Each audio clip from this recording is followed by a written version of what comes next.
All right, you guys, we are here at Book Club, book study, Thursday night, and we're talking about habit 6 tonight from our book, Successful Women Think Differently. And this one, I have the Audible version. So if there's, first off, if there's anything that you highlighted or I'm not covering or something from the book, if you have the actual book, or if there's any takeaways that like stuck out to you that I don't share, please feel free to unmute yourself, drop it in the chat, whatever, so that we can um, talk about it, because I was kind of going through it, pausing, listening, writing it down of the stuff that stuck out to me. But I'm sure if I were reading through and highlighting, it'd be total, I would soak in different nuggets. So, but this one is, excuse me, is called Be Prepared for Battle. That's this habit. And it's talking about overcoming obstacles. So how do we expect obstacles to come? It's gonna happen, and to have a plan to overcome them.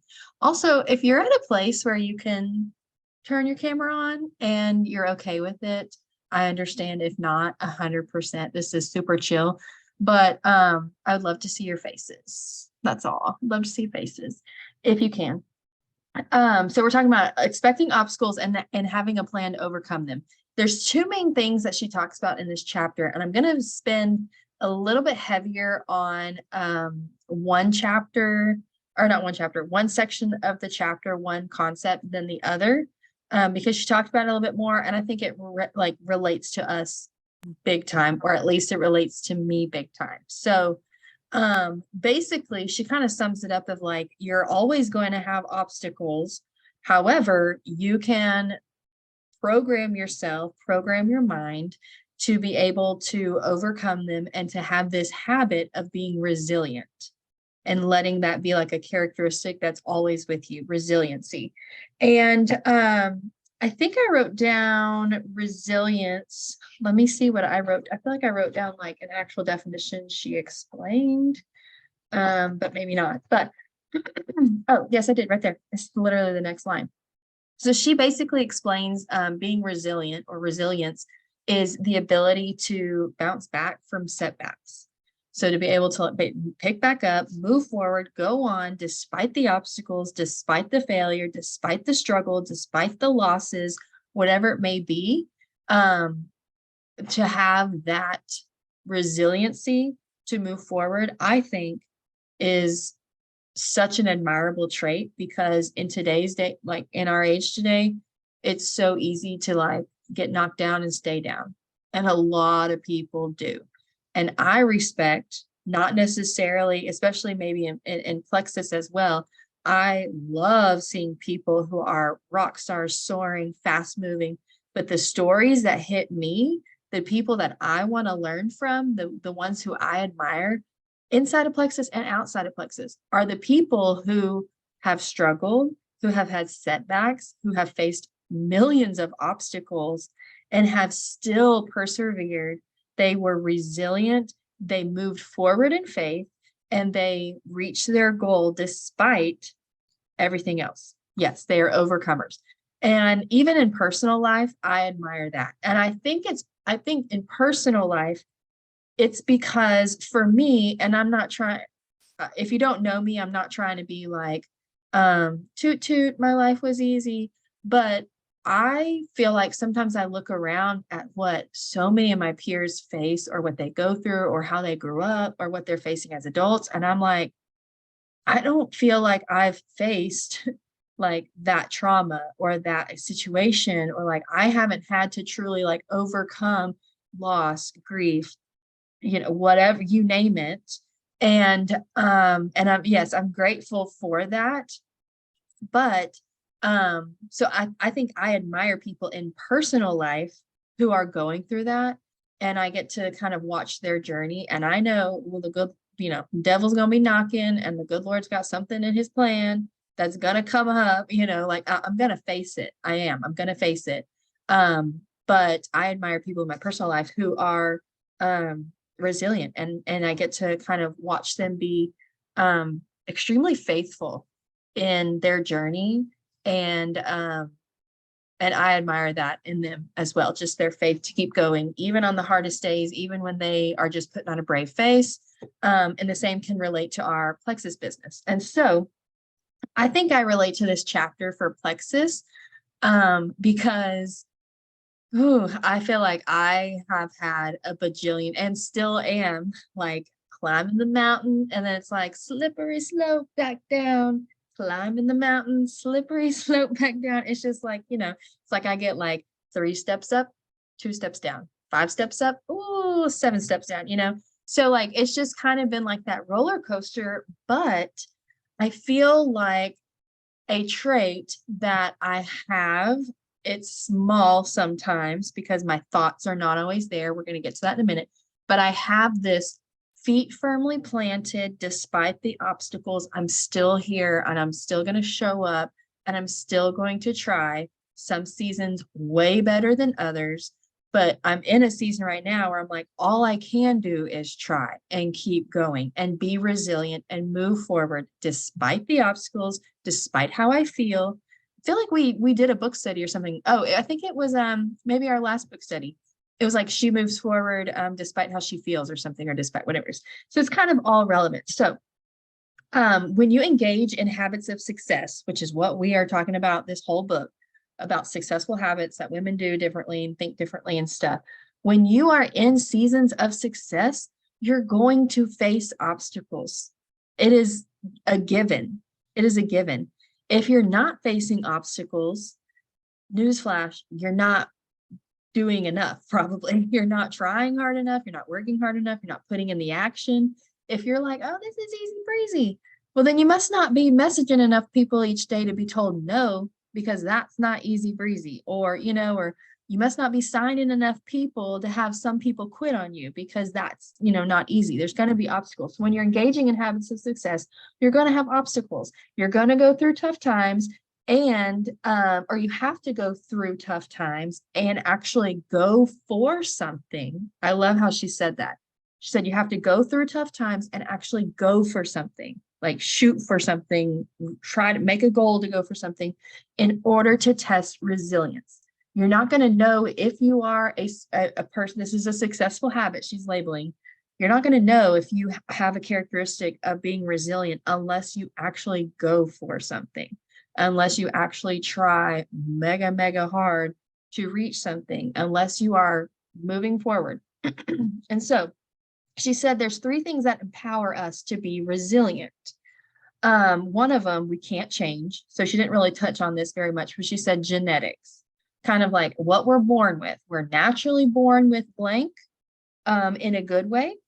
We have more blank than others, whatever qualities, characteristics, and stuff like that, maybe genetically, just what we were kind of gifted with naturally, or we suffer from blank more than others. And so both of those cause you to be resilient. And so that's kind of what you're born with naturally, genetics, stuff like that. But then she goes into talking about the other 2 pieces of resiliency, which is how you think. We're going to talk a lot about this one. And then personal resources. And I'm going to touch briefly on personal resources because basically kind of what she summed up with that is your ability to be prepared, like what you have access to, which financially, relationships. She touches a little bit at the end of the chapter. Let's kind of skip ahead for just half a second. That, like just being prepared, the importance of relationships. She did talk about that because I think pretty much how to like bubble that is that's kind of all like outwardly, outward affecting things. I'm trying to think like what the external, that's the word. Those are all external influences to resiliency, what you have access to, how you can be prepared outwardly, who you're in community with, who you have relationships with, what you have access to financially. And that's just like in life in general. It's not necessarily like who has more money than who, or who has this, that, and the other, but it does play a role in your success and how you're able to be resilient and move forward with something. I mean, if you're trying to pay off debt, You need that extra money to be resilient in paying off that debt and overcoming that obstacle. If you're needing to, that's just one example, but so on. So I'm not going to touch base on personal resources as much because I think in our situation, with being a part of Plexus and always trying to grow and learn and do our best in this business, our thoughts are so powerful. And this is kind of like an overarching, if that's the right word, theme of this book. I feel like it comes up in every chapter. Thoughts, positivity, optimism, thinking, all of this. So really, it's not necessary. Well, I mean, the book is called Successful Women Think Differently, but she's talking about all these habits, but it's really all going back to how you think. And so I'm going to talk a lot about that today in how you think and how it plays in with being resilient and having that habit. So she starts off kind of by saying that, like, what do you say to yourself when you are thinking? Anything from personal to relationships to your work to your role as a mom. It's very, very important what we say to ourselves, what we think about ourselves, and how we talk about ourselves. I know Jill has said the example before all the time. In the past, she would just be, oh, I just, I don't like how I look. Gosh, I just, whatever. And her husband, who's probably chilling over there in the bed, just hanging out, whatever, but he would be like, don't talk about my wife like that. Because, he's defending his, her and saying like, don't talk about yourself like that. And we are our harshest critics about our physical appearance or our personality traits. I'm really hard on myself as a mom and how I react with my children, or, just whatever it may be. So you have to be really careful, obviously, about our thoughts of how we think about ourselves, because when you think differently, you act differently. And I can attest to this because I was chatting with Jill just yesterday, and she can probably vouch, but I just had this whole different tone in my voice than what I did at the beginning of January. And it's because throughout January and February, not only was I engaged in book study, like you ladies all are. I don't think there's any men on here. If there are, sorry. But all of you are. And plugged into Monday Night Meetup, but we started the gold trainings. And even if I can't hop on live, I'm listening to it.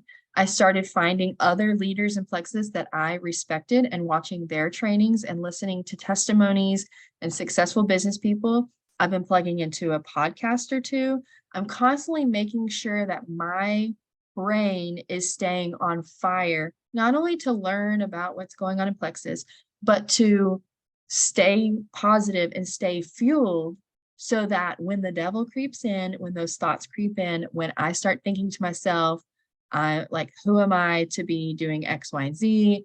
I am not good enough for blank, blank, blank. Why am I still doing this? Like whatever may creep in, like I'm training my brain, my brain, I'm training it to be able to be like, nope, bye. And there's a super, super powerful podcast episode, and I can share the link with you guys. We've shared the podcast before in our chat. It's from a Diamond ambassador, Brittany Howard, who is like, I don't know, John Maxwell, like 40 years younger in a Southern blonde headed, mom. That's basically how I feel like she's just wise. And we love learning from her and trust what she says.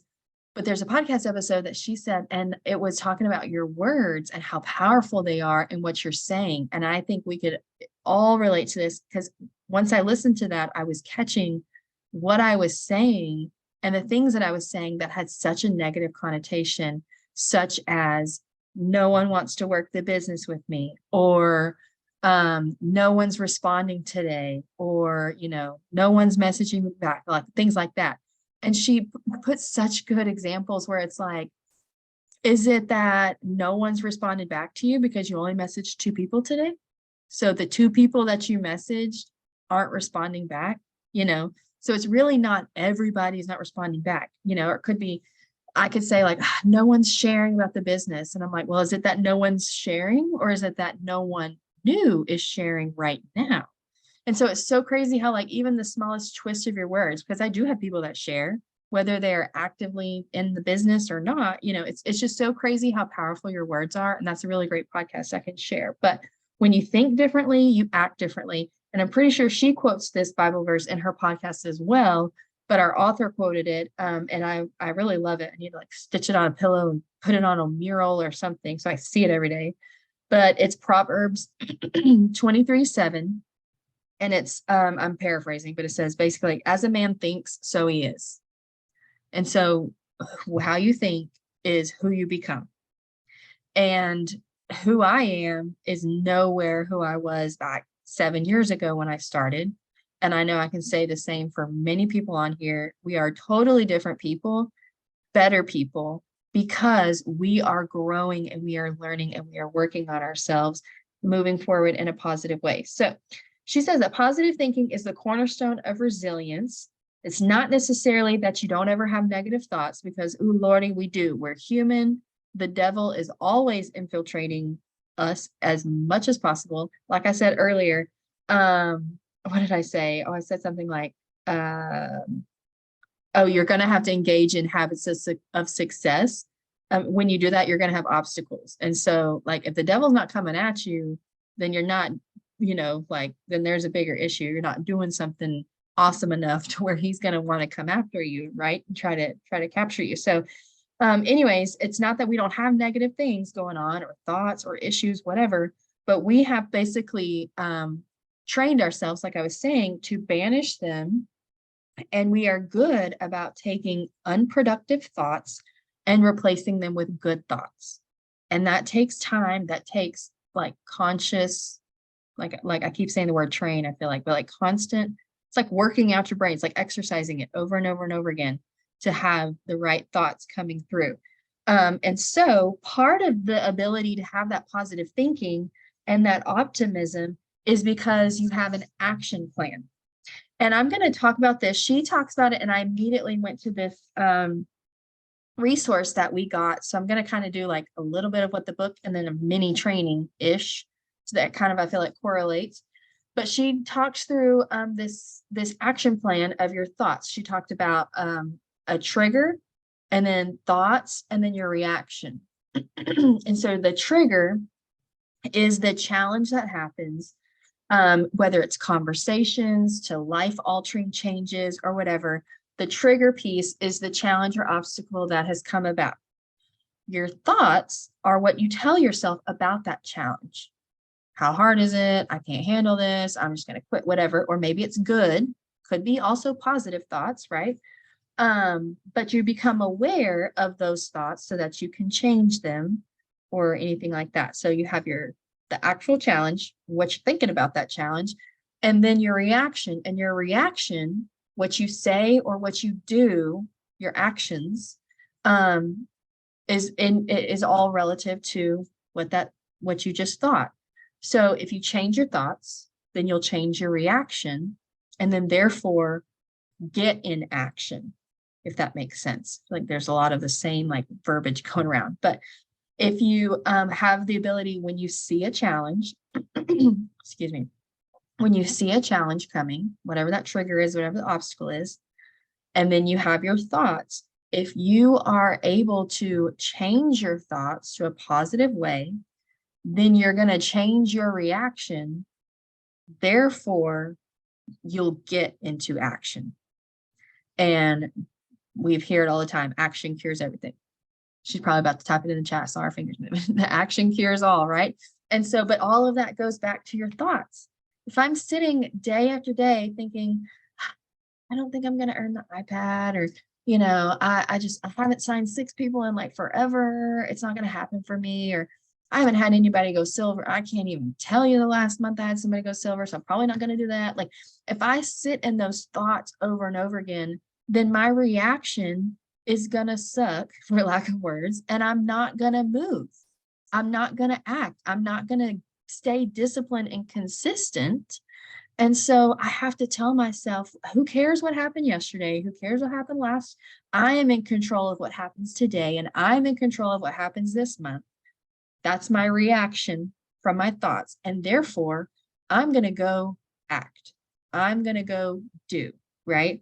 And so I love that way of thinking. And so I wrote this down. She said to think in a way that leads to productive action. And I love that. Think in a way that leads to productive action. And so one of the things that we actually did at Rubies on the Rise, if you're not familiar with Rubies on the Rise, is it is a exclusive training for Rubies or senior Rubies to earn once you reach those ranks, or if there's more qualifications, whatever. But or basically Rubies or senior Rubies. And there were 4 of us, I think 5 total on the team who've been able to go. 4 of us got to go together last summer. It was incredible. It was amazing. Loved it so much. But one of the things that we walked away from in our workbook was this thought model. And I actually have a blank copy of it, so I can like snap a picture and send it to you guys. But it basically kind of walks you through that same step of the trigger, the thoughts, and the reaction. And we actually went through it. So I'm going to share a little bit of like this example of what I went through, because I'm sure it can relate to several people on this call or whoever's watching the recording. But on this sheet, it says thoughts are powerful. While circumstances are often neutral, our thoughts about the circumstance shape our results. So that's kind of exactly what we just did. The circumstance could be the obstacle, or could be the struggle, could be the trigger, but our thoughts about that obstacle are what shape our results. So there's this worksheet to help us when you're facing a distressing situation. There's 2 things. You have a negative thought model, and then there's a positive thought model on here. And again, I'll take a picture just because if you're a visual learner like me, you probably need to see it while I'm talking about it. But basically what you would do is you're going to identify whatever the obstacle is, whatever the trigger is. And then, and anybody can, like, you could do this tonight after the call, or when you're journaling, or when you sit down to work, whatever, or anytime you feel like you're in a funk, you could do this. And then you complete the rest of this. So the model, it's a little bit more than just what she discussed in the book, trigger, thoughts, reaction. It starts with circumstance. So that would kind of be equivalent to trigger. And then it goes to thought, but then it goes into feelings, because thoughts and feelings are different. And then it goes into action, and then it shows up in results. So those 5 pieces. Now I'm going to give you an example of what I filled out last July, and I could probably still fill out right now. But in my negative thought model, if I'm sitting in my negativity and I'm just like, whatever, here was something as an example that I personally wrote down when we were going through this practice, whatever. So my circumstance or my trigger was 0% silver development, meaning I did not have anybody that month reaching silver, ranking silver, no new level 1s reaching the next rank or whatever. That's my circumstance, my trigger, my obstacle. And my thought was, I can't get anyone to share. That's my thought, my negative thought. Well, I can't get anyone to share. I'm getting new VIPs, but I can't get anyone to share. So then my feelings with that, this is the 3rd step. Feelings were hopeless. This business isn't working for me. I'm a failure. I must not be a good leader. Like all these things coming through, those are my feelings. So then my action, as a result of those thoughts, my action means, or what ends up happening is, well, I never bring up the business opportunity, because I'm convinced in my head that whatever I'm doing isn't working, and I can't get anyone to share. So then therefore my action based off of those thoughts is that I never bring up the business opportunity. Okay. So then my results based off of all of that are, well, I have a big old team of customers, and it's becoming harder for me to rank up. Like that's the reality of it.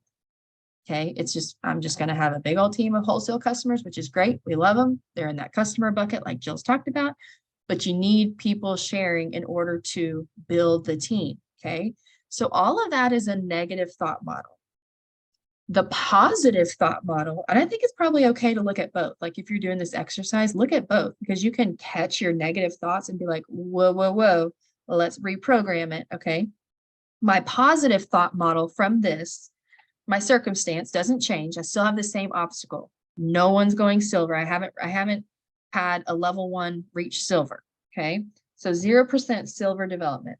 My thought, however, because this is the positive one, my thought is I want to get better at helping people start sharing. That's my new positive thought. Instead of thinking, no one wants to share, man, no one wants to post, no one messaging. Well, I need to get better as the leader, as the person, because I'm in control of myself and you know, whatever. I can't control what anybody else does, but I can control something that can help lead better, talk better, share better, make a better system, whatever. I want to get better at helping people start sharing. So then my feelings change from hopeful, I'm excited now, and I'm creative. I start having like these juices. All right, well, how am I going to do this? Okay. All right, new game plan. All right, starting from scratch, but whatever. Okay. My actions from those feelings, now that I'm hopeful and excited, as opposed to, if you remember, hopeless, feeling like a failure, not good enough. Now I'm creative, I'm excited, I'm hopeful, I'm ready to go. Don't know how I'm going to get there, but I'm ready. Okay. My actions now, I'm starting to introduce the opportunity more because I'm like, well, I got nothing else to do but to just move forward and be excited about this. So let's go. Right. And then my results eventually, maybe not overnight, but my results will be that I have more people sharing. So it's crazy. I have the same obstacle in both situations. I don't have a new silver. I don't have a new gold. I haven't been to gold school yet. My points fell backwards. Whatever the obstacle may be, I didn't sign anybody last month. I didn't earn the incentive or whatever. Same obstacle. But when you can catch that next step, which is your thought, when you can catch it and you can recognize, okay, that's negative, let's transform it to positive, then it's like a ripple effect. Your feelings change, then your action changes, and you are bound to have different results. You're bound to have different results. I know all of that was not in the book, but I immediately, when I was reading that, I was like, oh, I've done this exercise before. Let me share. And I'll share that blank page with you guys to have. So I'm going to wrap this up really quick, but basically, believe one of the things that she said is success is never a straight line, which we all know. Success is not a straight line. Healing is not a straight line. Nothing is linear except, I don't know, the time between birth and death. I don't know, like it's just going to happen. Who knows? But the thing that we can ask ourselves is, am I making plans / action that is preparing me for my vision? Because when we operate in our strengths, we're able to keep and have a strong vision and purpose. All of that's kind of together. And going back to the resiliency piece, we're able to move forward with positive thinking and overcome our obstacles because we have worked in preparation towards the vision and our purpose. And one of the things that she said, that if you believe you can succeed, failure won't be the end, ever. If you believe you can succeed, failing once is not the end. Failing 10 times is not the end. Okay, that's just one little like speed bump on the racetrack. It's one little pothole that you might have gotten a flat tire, but you can fix the flat tire and you can keep going. If you believe you can succeed, if you believe you can get to gold, if you believe that you can get to losing 10 pounds, if you believe that you can get out of debt, if you believe that your family can, get the dream job, if you believe you can go to diamond, whatever it is, then failure won't be the end. And I firmly believe that because I've sat for many, many years feeling like a failure because I'm not hitting the next rank. I've hit the next rank and bumped back. Every rank bumped back. I've had people above me leave. I've had people below me leave. But if I am believing in that successful ending, which really there's never an ending, it's just the next checkpoint on the roadmap, right? There's never an ending. But if I believe that I can get to the next place, then my failure, my setback, my not reaching that goal, my not whatever is not going to stop me. And all of that goes back to how we think, because how you think controls your action, and that's what gets you to results. So that's all I'm going to say. Talked a lot longer than I anticipated, and we're out of time. But if anybody has anything to add, I'm going to go ahead and stop recording and y'all can chime in or whatever. But I appreciate you guys being here tonight, and we can work. I'm going to send the picture on the thought model because it's just too good. Everybody can do the exercise tonight and then share it in the chat. That'd be so fun. Share it in our little biz chat.